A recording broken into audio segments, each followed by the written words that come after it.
Eclesiastes é um livro que eu gosto bastante, é um livro que eu já apresentei aqui na igreja sobre ele, e eu sou apegado a esse livro.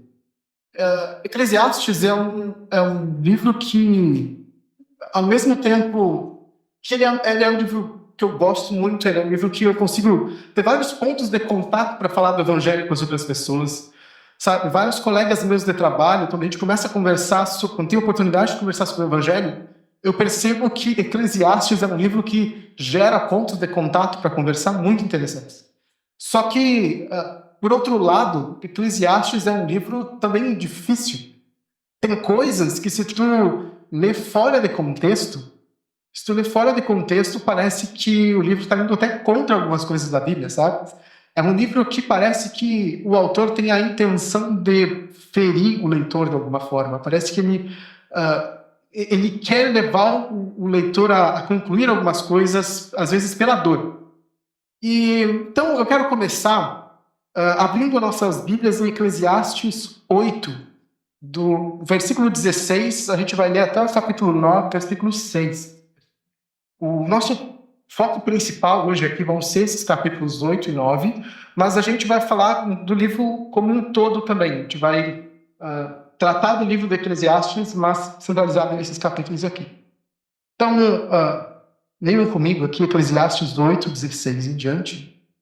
Quando voltei a minha mente para conhecer a sabedoria e observar as atividades do homem sobre a terra, daquele cujos olhos não veem sono nem de dia nem de noite, percebi tudo o que Deus tem feito.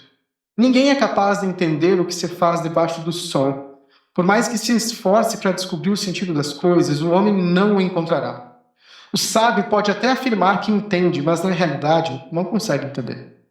Refleti nisso tudo e cheguei à conclusão de que os justos e os sábios e aquilo que eles fazem estão nas mãos de Deus. O que os espera, seja amor ou ódio, ninguém sabe. Todos partilham de um destino comum. O justo e o ímpio, o bom e o mau, o puro e o impuro, o que oferece sacrifícios e o que não os oferece. O que acontece com o homem bom, acontece com o pecador. O que acontece com quem faz juramentos, acontece com quem teme fazê-los. Esse é o mal que há em tudo o que acontece debaixo do sol. O destino de todos é o mesmo. O coração dos homens, além do mais, está cheio de maldade e de loucura durante toda a vida. Por fim, eles se juntarão aos mortos. Quem está entre os vivos tem esperança. Até um cachorro vivo é melhor do que um leão morto. Pois os vivos sabem que morrerão, mas os mortos nada sabem. Para eles não haverá mais recompensa, e já não se tem lembrança deles. Para eles, o amor, o ódio e a inveja há muito desapareceram.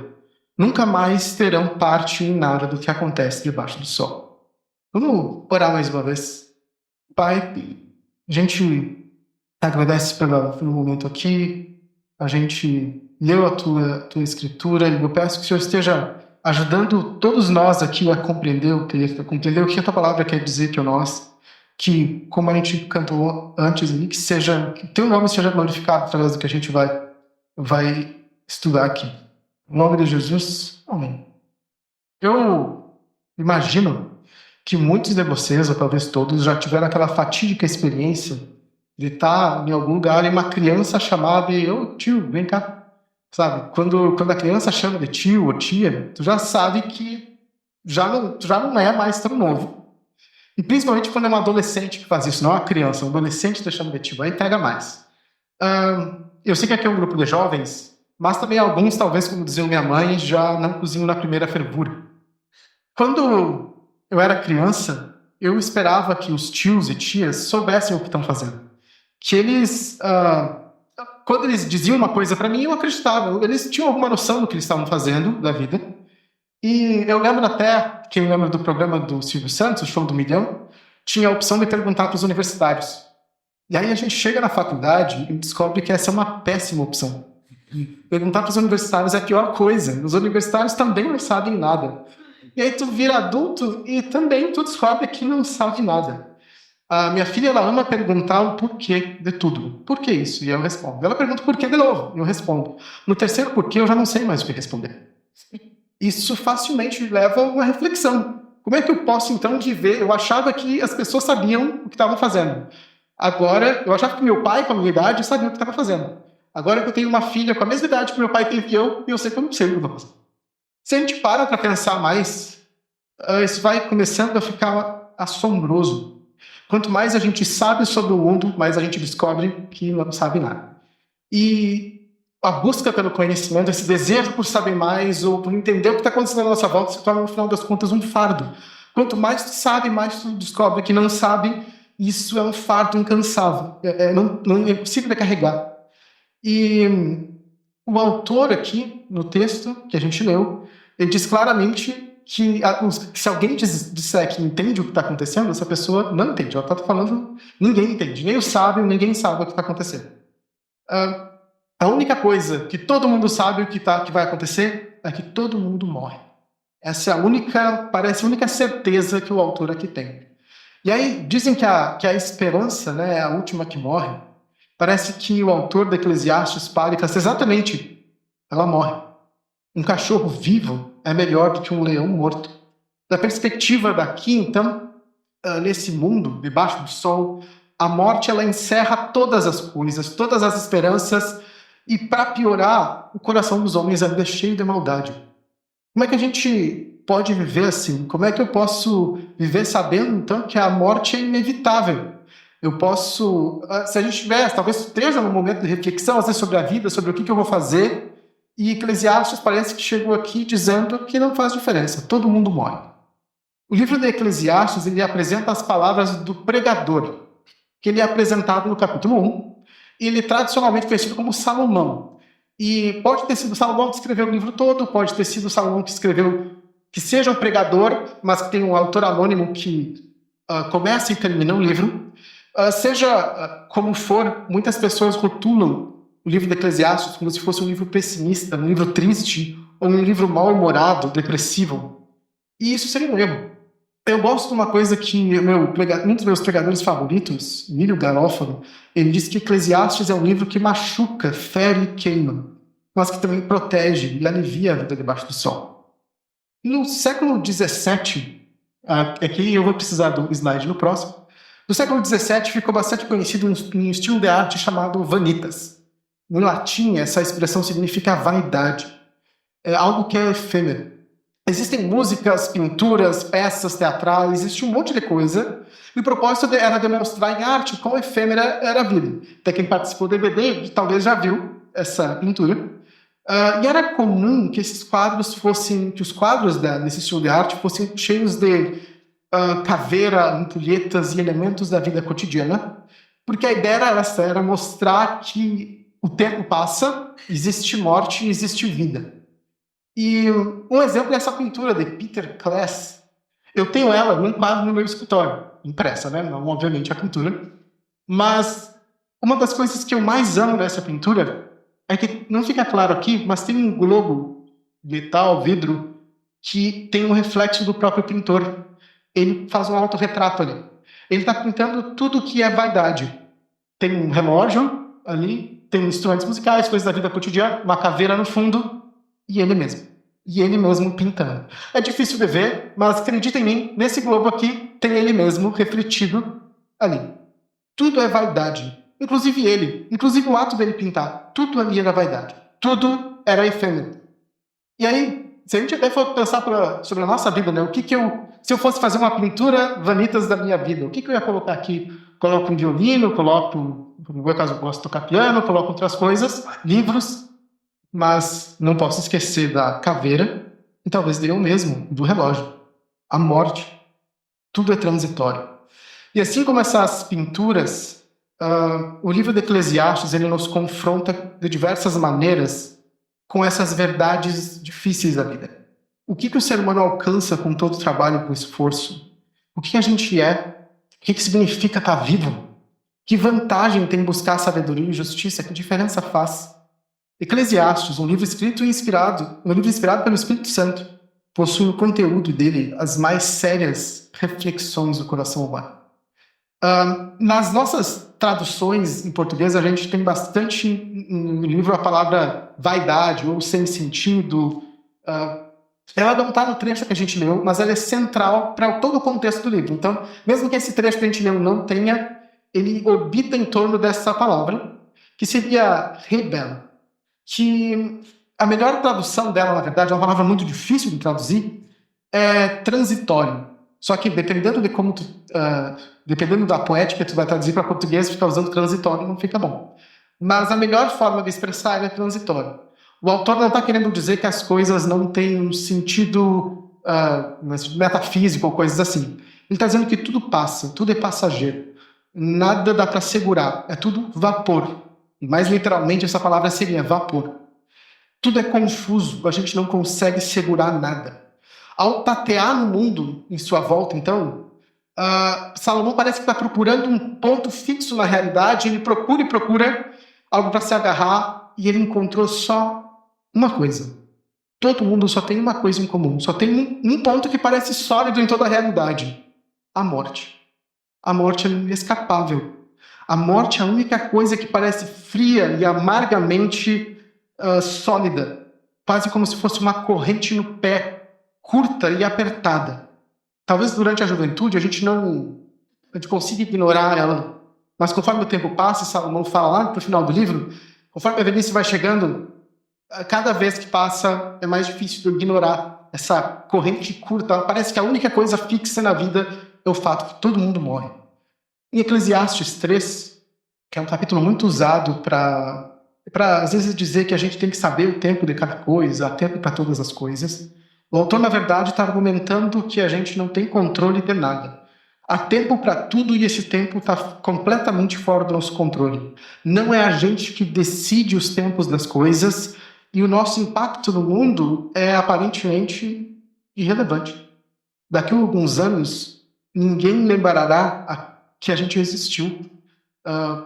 Talvez um dia, na verdade, caso Cristo não venha antes, terá um dia onde o nosso nome, Salatiel aqui, vai ser pronunciado pela última vez aqui na Terra, talvez por um bisneto curioso. A gente não é mestre nos nossos destinos e a gente depende totalmente da providência de Deus. Mas voltemos ao texto, que diz que ninguém é capaz de entender o que se faz debaixo do sol. Mesmo quem diz que sabe, então não entende de verdade.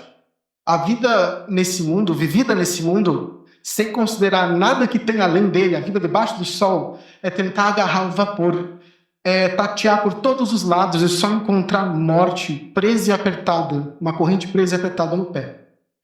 E essas palavras de Salomão, elas são muito duras nesse sentido. A morte é muito central em Eclesiastes. O autor usa muito ela para se referir ao leitor. E constantemente lembra em vários momentos do livro que a gente morre. Em Eclesiastes 9, do 2 ao 4, que a gente leu, vou ler aqui de novo, que diz que todos partilham um destino comum. O justo e o ímpio, o bom e o mau, o puro e o impuro, o que oferece sacrifícios e o que não oferece. O que acontece com o homem bom acontece com o pecador. O que acontece com quem faz juramentos acontece com quem teme fazê-los. Esse é o mal que há em tudo o que acontece debaixo do sol. O destino de todos é o mesmo, o coração dos homens. O coração dos homens, além do mais, está cheio de maldade e de loucura durante toda a vida.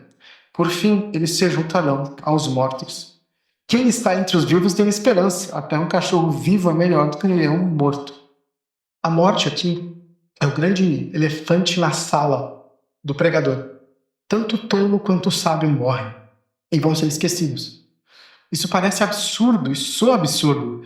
Isso leva Salomão a expressar desespero. Lá no capítulo 2 de Eclesiastes ele fala que ele ficou desesperado. É como se tentasse buscar uma coisa sólida e o vapor sempre passasse pelos dedos. Conta-se que nos tempos dos romanos, quando tinha desfiles de honra a algum general, tinha alguém sempre do lado sussurrando memento homo, memento mori. Que significa lembre-se que és homem, lembre-se que és mortal. Essa frase era supostamente falada para evitar que o honrado se exaltasse demais com aquilo que estava acontecendo. Independente da historicidade disso, parece que o texto de Salomão está nos dizendo isso. Lembre-se que és homem, lembre-se que és mortal. Eclesiastes 4, por exemplo, Salomão diz que viu a opressão no mundo, as lágrimas das pessoas que sofrem sem ser oprimidas e ninguém consola elas. Ele também diz que viu um justo morrer cedo e viu um ímpio viver uma vida longa. A gente vive, muitas vezes, confiando em certas relações de causa e consequência na vida que, que a gente coloca a nossa esperança nelas. A gente coloca a esperança de que se eu trabalhar bem, eu vou prosperar. Se eu orar bastante, eu vou ter aquilo que eu quero. Se eu cuidar e estudar bastante, eu vou ser academicamente reconhecido. Se eu manter toda a pureza e toda a modéstia, eu vou ter um bom cônjuge. E há, de fato, várias bênçãos em fazer o certo, mas fazer o certo buscando só esse consequencialismo, só como se eu tivesse um jogo, parece que Salomão interrompe aqui, dizendo, lembrando a gente que não é bem assim. Que a gente continua dependendo totalmente da providência de Deus e que essa visão consequencialista da vida, de que tudo que eu faço tem um retorno exatamente proporcional, de que não é bem assim. Por exemplo, no versículo 11 do capítulo 9, um pouco mais para frente do que a gente leu, diz que nem sempre os velozes vencem a corrida, os sábios têm comida. O tempo e o acaso afetam a todos. Já parou para pensar que independente de quão certo tu esteja tentando viver, a gente não tem nenhuma garantia do amanhã. Como viver uma vida onde a gente não pode ter certeza de nada? Parece o desespero dos amigos de Jó. No livro o primeiro livro de sabedoria da Bíblia, na ordem ali, todo mundo aqui, ou quem não conhece a história de Jó, ele tem um grande sofrimento, e mais adiante os amigos dele vêm ajudar ele, e os amigos começam a tentar encontrar um motivo por que Jó estava sofrendo, e dizem que Jó cometeu algum pecado, Jó fez alguma coisa de errado para estar sofrendo tudo o que ele estava sofrendo. E parte disso é porque os amigos de Jó precisavam disso. Jó, é dito no texto, ele era inocente, ele não tinha feito nada de errado. Do ponto de vista de Jó, debaixo do sol, ele estava sofrendo sem motivo. Para os amigos de Jó, isso seria absurdo. Eles precisavam que Jó tivesse pecado e sofrendo por alguma consequência do que ele fez, porque senão o que sobra deles? O que sobra? Se Jó é totalmente justo e sofreu sem motivo, o que sobra para mim? Como viver então a vida diante das tragédias? Ela vem imparcial e universalmente, e assombra todos os passos da existência. Eclesiastes, o autor ele reconhece a dureza de tudo que ele diz durante o livro. Em Eclesiastes 12, 11, diz que as palavras dos sábios são como aguilhões, e a coleção de seus ditos como pregos bem fixados, provenientes do único pastor. O aguilhão, para quem não conhece, é um instrumento pontiagudo usado para direcionar os animais. Então eu espeto ele no animal e para ele ir para a direção que eu quero, e o animal vai motivado pela dor de ser espetado. E os pregos, por sua vez, eles indicam uma certa resistência e firmeza, um ponto fixo. Com isso aqui, então, a conclusão lá de Eclesiastes era de que a palavra dos sábios ela nos move e estimula para algum caminho correto, mesmo que pela dor, mesmo por ferir o leitor, e que a gente pode firmar a nossa vida nas palavras que estão sendo ditas. Então, o autor de Eclesiastes espera que os ferimentos que parece que o livro está nos causando, essa crise, ela nos mostre, na verdade, nos mostra um caminho correto. Essas palavras são o aguilhão do sábio. E um dos principais aguilhões de Salomão é a morte. Se alguém quiser ler depois o livro de Eclesiastes inteiro, vai ver que a morte e a mortalidade é uma das coisas centrais ali. Ela é tanto inevitável como imparcial. Se a nossa vida, então, é tudo vapor, a morte seria a vaporizadora, aquilo que torna tudo vapor. Tudo passa. O pregador está nos espetando, através de nos lembrar da morte, para alguma direção. Ele quer que a gente olhe no amargo da morte, porque ela tem o que nos dizer. E leia comigo, então, Eclesiastes 7, do 2 ao 4. É melhor ir a uma casa onde há luto do que uma casa em festa, pois a morte é o destino de todos. Os vivos devem levar-nos a sério. A tristeza é melhor do que o riso, porque o rosto triste melhora o coração. O coração do sábio está na casa onde há luto, mas o do tolo na casa da alegria. Tem um tipo de banquete, que eu diria, na casa em luto. A tristeza da casa em luto aqui faz com que todos, e é o que ele fala ao leitor aqui, considerem a morte com mais cuidado. Lá nos capítulos finais, lá no capítulo final, no capítulo 12, o sábio adverte de lembrar de Deus na juventude antes que venham os dias difíceis da velhice. Então, a morte parece que é benefício para a compreensão da Eclesiastes. Eclesiastes 12, a conclusão é de que tema a Deus e obedeça aos seus mandamentos, que Deus trará julgamento a tudo que foi feito. Então, a morte, mais uma vez, a casa em luto, o banquete da casa em luto parece estar conduzindo para isso. Curiosamente, então, a grande vaporizadora, a corrente, que parece a única coisa sólida na vida, é o que o Salomão está usando para apontar para a vida. De algum jeito, ele quer ensinar a viver, porque a sabedoria que ele está mostrando é muito ensinar a viver através da morte. A dor que é escandalosamente expressa, então, na casa em luto, no luto, na morte, na crise que vem de saber que a gente morre e as coisas parecem que é todo o trabalho para sentido nenhum. Essa morte que vem da tragédia do pecado, que a gente conhece na Bíblia, a própria aqui, a maldade, enfim, o coração do homem é cheio de maldade. Esse sentimento de que a vida não pode ser só o que a gente encontra aqui, de que os nossos corações, os desejos, Eclesiastes fala bastante sobre a vida terrena, e principalmente a própria morte, elas gritam que tem alguma coisa para cima do sol, porque debaixo do sol nada parece fazer sentido. As coisas da terra e a morte, elas apontam para alguma coisa que está além dela. Na obra O Peregrino, John Bunyan cria uma alegoria da vida cristã. Uma alegoria bem direta. O personagem principal, o nome dele é cristão. É uma alegoria bem direta. E o melhor amigo do cristão é um esperançoso. Então, os nomes dizem bem os tipos que as pessoas que me encontram. Numa conversa entre o cristão e o esperançoso, o cristão pergunta para o esperançoso como é que ele fazia para lembrar dos próprios pecados, como é que ele fazia para lembrar que tinha que se arrepender. E o esperançoso responde: se eu ficasse sabendo que algum vizinho meu estava doente, ou que eu visse os sinos tocarem pelos mortos, ou se eu mesmo pensasse na morte, ou se eu ficasse sabendo que alguém morrera de morte súbita, mas especialmente quando eu pensava em que logo chegaria a hora do meu julgamento. A morte era o que fazia o esperançoso lembrar dos pecados, da necessidade de um Salvador. O sabor amargo desse banquete do luto era um sinal para o esperançoso, era um sinal do banquete do Cordeiro. O teólogo medieval Agostinho, ele disse que a alma humana ela não tinha onde se agarrar nesse mundo. Que de todos os lados, ela era cercada de coisas que, quando elas existiam, elas rapidamente se apressavam para deixar de ser. Então a gente está cercado de coisas que, quando elas existem, rapidamente elas deixam de existir. Tudo é transitório, mas tudo aponta para alguma coisa além de si. As coisas daqui, elas não são um fim em si mesmas, não dá para se segurar nelas, em lugar nenhum. É tudo vapor, é tudo desesperança se eu olhar só aqui para baixo. Em Lucas 13, Jesus também fala sobre a tragédia da morte. Ele reage de uma forma muito surpreendente, porque ele recebe uma notícia de que os homens tinham morrido enquanto ofereciam sacrifícios a Deus. Pilatos tinha matado esses homens.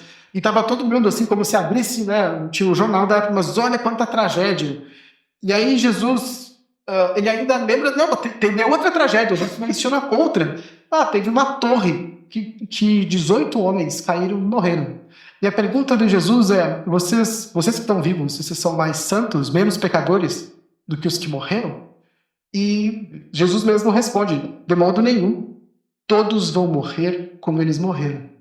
A tragédia das tragédias, que é a morte vinda do pecado, que separa a humanidade de Deus, o destino de todos, como aponta o sábio em Eclesiastes, é o fato de que todos morrem, todos prestam contas para Jesus. O próprio Jesus entende isso, explica isso, de que a tragédia não era aquela torre que caiu, mas era o fato de que todo mundo vai morrer. E a gente falou dos aguilhões e dos pregos dos sábios. Para Salomão, a transitoriedade da vida ela é principalmente causada pela morte. E o aguilhão foi o aguilhão que ele usou para conduzir o leitor durante o livro para a sabedoria, que o objetivo do Eclesiastes é conduzir o leitor, é explicar a sabedoria para o leitor. O real ponto fixo de Salomão, então, ele fala de que debaixo do sol só tem a morte no final das contas, e aí ele constantemente vai apontando para Deus e para a providência dele. A morte, Salomão está usando para apontar para algo sólido além do sol. As coisas daqui, elas não são sólidas, ela é tudo vapor, mas Deus é sólido. Todos vão prestar contas a Deus. No final das contas, o resumo é tema a Deus. Então a gente já pode até conforme ele lê Eclesiastes e Salomão vai apresentando a própria vida dele, ele quer que o leitor vá antecipando algumas questões. Onde é que está o meu ponto sólido da vida? É no trabalho? É em relacionamentos? É no quê?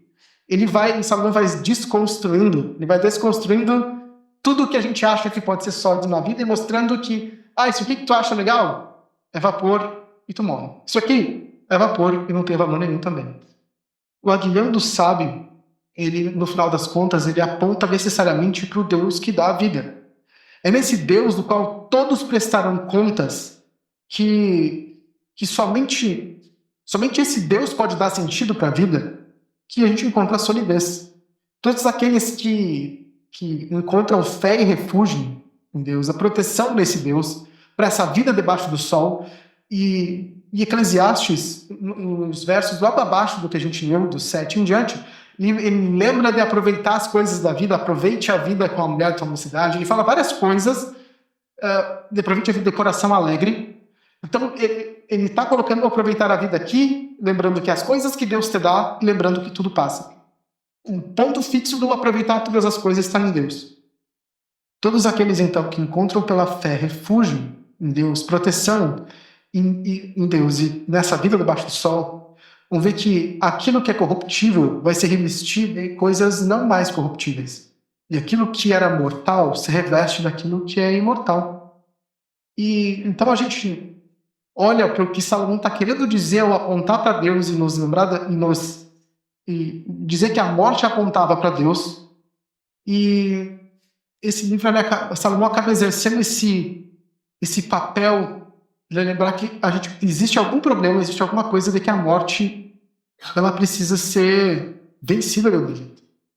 E aí a gente, se aproximando da Páscoa, a gente começa a lembrar, e a gente começa a ser constantemente lembrado de Jesus, ressurreição, e daquilo que Paulo diz, por exemplo, que a morte foi destruída pela vitória. Hoje, quando a gente encara a morte, a gente pode dizer que, ó morte, onde está a sua vitória? Onde está, ó morte, o seu aguilhão? O aguilhão da morte, como Paulo diz no verso 56, é o pecado. O pecado, então, era a forma que a morte nos conduzia. O caminho da morte a morte nos conduzia pelo caminho dela para a escuridão, pelo pecado. E Paulo continua dizendo, em 1 Coríntios 15, 57 em diante, mas graças a Deus que nos dá a vitória por meio do nosso Senhor Jesus Cristo. Portanto, meus amados irmãos, mantenham-se firmes e que nada os abale. Sejam sempre dedicados à obra do Senhor, pois vocês sabem que no Senhor o trabalho de vocês não será inútil. Então, a gente tem o pregador nos lembrando que a gente morre e a gente olha agora para Paulo dizendo que a morte foi vencida. Que parece que quando a gente olha da perspectiva um pouco além do sol, de que Jesus é a transitoriedade da vida, ela deixa alguém assustar. Porque em Jesus a gente tem a vitória sobre a morte e a gente tem a certeza de que o trabalho não vai ser inútil. Existe um ponto fixo, um ponto que nos permite aproveitar as coisas boas daqui. Mas esse ponto fixo não está nessas coisas. O ponto fixo está naquilo que Eclesiastes aponta, está naquilo que Paulo está apontando, ele está no Criador. Está naquele que possui toda a sabedoria, ele estabelece toda a ordem e propósito de todas as coisas. Salomão ele disse no início de Eclesiastes que não havia nada novo sob o sol. E realmente, tudo parece se repetir. A gente faz as coisas que a gente criticava que nossos pais faziam, tudo o que acontece agora já aconteceu antes, mas já aconteceu uma coisa que não aconteceu antes. E houve um momento que rachou a história. No próprio Jesus, a eternidade toca o mundo e algo que não tinha acontecido aconteceu. Deus encarna, morre e ressuscita. No final das contas, acaba que os pregos da cruz de Jesus, a morte dele, aquilo que nos traz a vida, aquilo que a gente pode ser fixo neles, os pregos da cruz de Jesus são aquilo que sustentam toda a realidade. Em torno da cruz, em torno da encarnação, tudo começa a se tornar sólido. O próprio Cristo ele cria uma ponte entre essa vida debaixo do sol e a vida em Deus. A encarnação e o sofrimento dele não estão sujeitos a essa transitoriedade e a esse vapor. Em Salmos 49, diz que homem algum pode redimir o seu irmão ou pagar pagar a Deus o preço da sua vida. Pois o resgate de uma vida não tem preço. Não há pagamento que o livre para que vivas para sempre e não sofra decomposição. Pois todos podem ver que os sábios morrem quando perecem o tolo e o insensato, e para os outros deixam seus bens. Então, não tem nenhum homem que possa pagar Deus pela vida do outro. Todos morrem, todos igualmente morrem. Mesmo os homens importantes, o Salmo diz no verso 12. Só que o próprio salmista não era sem esperança. O próprio salmista no verso 15 diz que mas Deus redimirá a minha vida da sepultura e me levará para si. O próprio Deus pagaria o resgate da vida do salmista. Não havia homem debaixo do sol que pudesse pagar, todos morriam, todos morriam.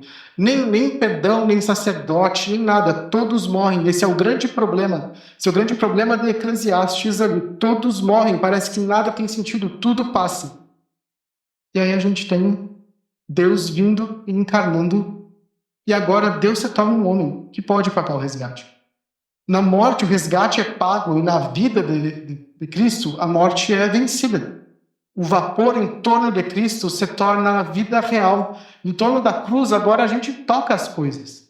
Quem vai dizer que... Quem iria imaginar, quem pode imaginar que Eclesiastes, Salomão falando da morte, ele estava querendo falar tanto sobre vida. Durante esse ano, a gente está como igreja, estudando a Escritura para ver como é que ela aponta para Deus, toda a ideia do alfa e do ômega, como a Escritura aponta para Cristo, que Ele é o início e o fim, Ele que dá o sentido para todas as coisas, e Cristo é o ponto fixo que Salomão ele aponta para Deus, e no sentido de toda a Escritura, no sentido do papel desse livro do Eclesiastes como Escritura, o próprio Eclesiastes, ao nos fazer refletir sobre a morte, ele nos faz refletir sobre aquele que a gente sabe que venceu a morte. Essa necessidade de que realmente, por causa da morte, nada tem sentido, tudo é vapor.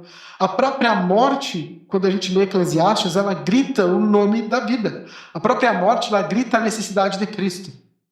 O que a gente faz agora? Agora a gente encara a crise da morte, do fato que a gente... de que as coisas aqui não parecem ter sentido, tudo parece ser vapor, mas aí a gente encontra que o próprio Cristo, se a gente olhar, o próprio Cristo é o ponto fixo de toda a realidade. O próprio Cristo torna as coisas sólidas, de que debaixo do sol nada faz sentido, mas com Cristo as coisas começam a fazer mais sentido. Ele vence a morte, que era aquilo que vaporizava a realidade. E como é que a gente vive agora? Porque agora nós somos pessoas que, em Cristo, a gente pisa no chão firme. A gente toca em paredes reais. A gente abraça pessoas de carne. A cruz, ela solidifica a realidade à nossa volta e a eternidade bate na porta. O pregador de Eclesiastes, ele repete diversas vezes nos discursos dele um incentivo para o leitor aproveitar a vida, aproveitar aquilo que Deus dá na vida aqui. Até os versos seguintes do texto que a gente leu. Mas mesmo no meio desses incentivos, ele fica lembrando que essas coisas passam e que a gente precisa... É Deus quem dá essas coisas e a gente vai prestar contas para Deus. Ele fala, é melhor estar vivo do que estar morto. Então, quanto melhor seria estar verdadeiramente vivo, em carne e espírito, do que estar morto? Como viver com alguém que tá vivo, que toca no mundo real? No final do discurso, Salomão, já velho, sofrendo as dores da velhice e do peso de uma vida... que Salomão, pessoalmente, ele abandonou Deus durante a vida dele. Ele parece que respira fundo num dia ensolarado, agradável. No versículo 7 do capítulo 11 diz que a luz é agradável, é bom ver o sol. E segue disso uma série de conselhos para lembrar de Deus da juventude antes que a velhice chegue. Tudo é transitório e a única certeza nesse mundo que ele estava apontando que parece ser a morte. E aí chega no capítulo 12, onde o resumo de todas essas coisas aponta para Deus. No final, o que a gente precisa fazer é se agarrar no ponto fixo que tem acima de Deus, que é acima do céu, desculpa. Que no final das contas, a gente precisa ser crucificado com o próprio Cristo, que são os pregos dele que solidificam todo o resto na volta. Os pregos do sábio, os pregos do bom pastor, no final das contas, se tornaram mais do que uma figura de linguagem usada em Eclesiastes, se tornaram literalmente pregos que pregaram Cristo, aquele que dá sentido para todas as coisas. Então, a própria poesia encarnou de certa forma, sabe? E em Jesus as coisas começam a ter sentido eterno. Jesus é o bom pastor. Eu já contei isso antes, de que eu estava no Zafari e eu encontrei um suco de laranja do dia.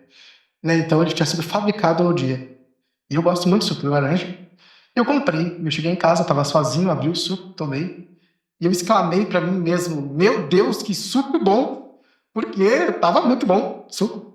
E aí eu parei e refleti de novo, meu Deus, realmente, que suco bom.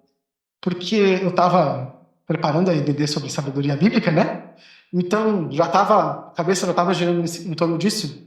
É porque Deus é o ponto fixo de toda a realidade, que o paladar, os cheiros, a beleza, o conhecimento e tudo mais tem algum valor real.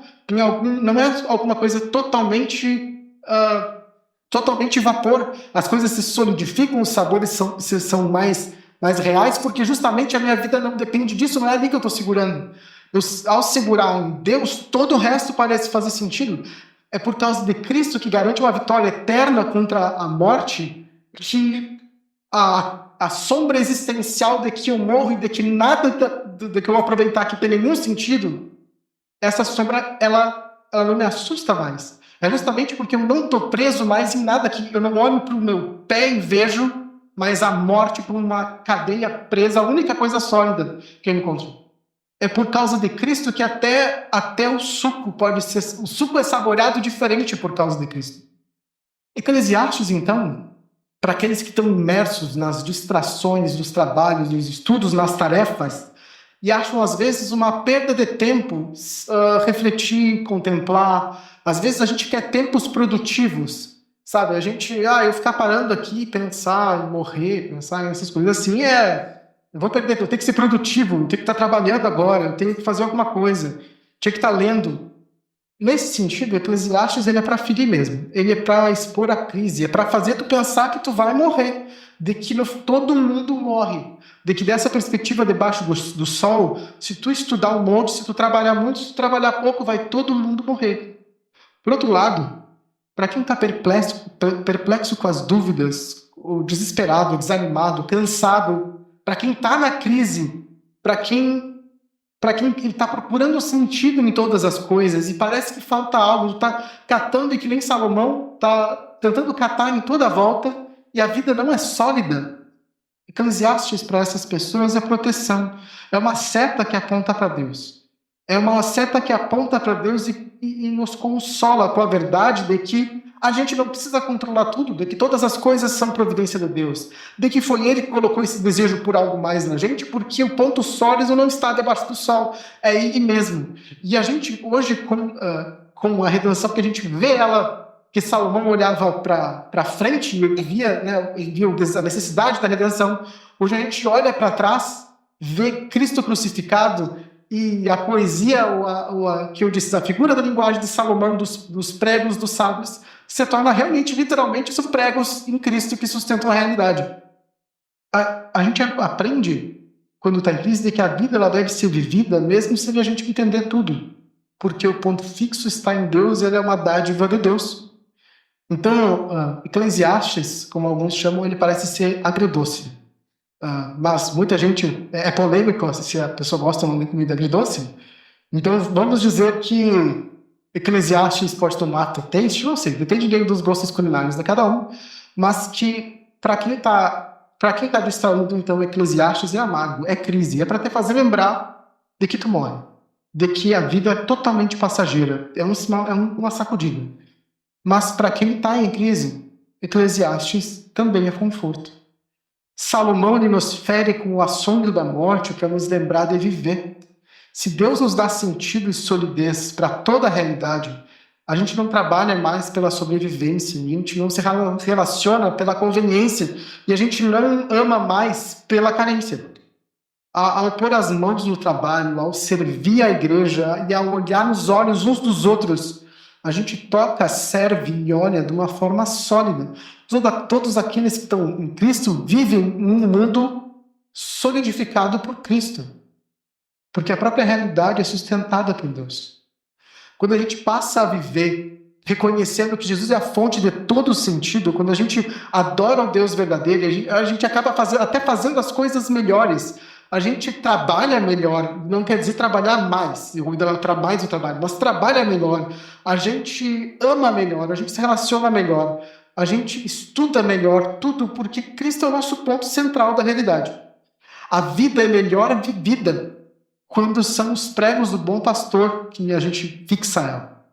E aí parece que é a pergunta de Eclesiastes, onde está a minha vida? Porque o Salomão, ao longo do livro, ele diz que ele procurou em vários lugares e não achou sentido nenhum.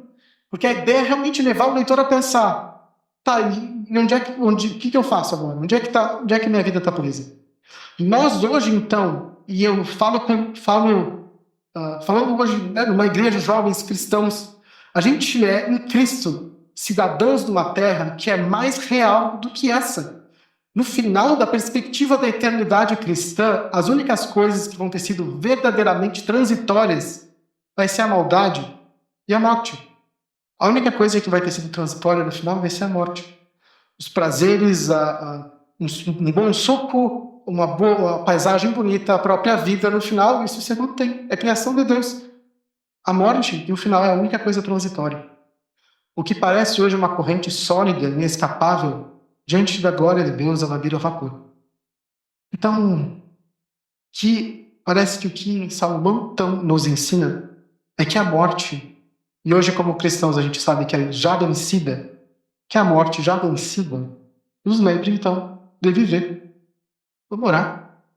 Pai, obrigado mais uma vez por hoje, obrigado pelo lembrete que o Senhor nos dá através do livro de Eclesiastes, pelos conselhos e lembretes amargos que tem no livro que nos apontam para a vida. Obrigado pela salvação que a gente encontra em Cristo. Obrigado por ser aquele que solidifica a realidade, Obrigado porque as coisas são todas vapor em nossa volta, que somente em Ti a gente encontra a solidez. Obrigado mesmo, Pai. Peço que essas reflexões mais pesadas sobre a vida e a morte, que elas impactem a semana de todos e que a gente não fuja mais dessas reflexões, mas que a crise aponte para Ti. Em nome de Jesus, amém.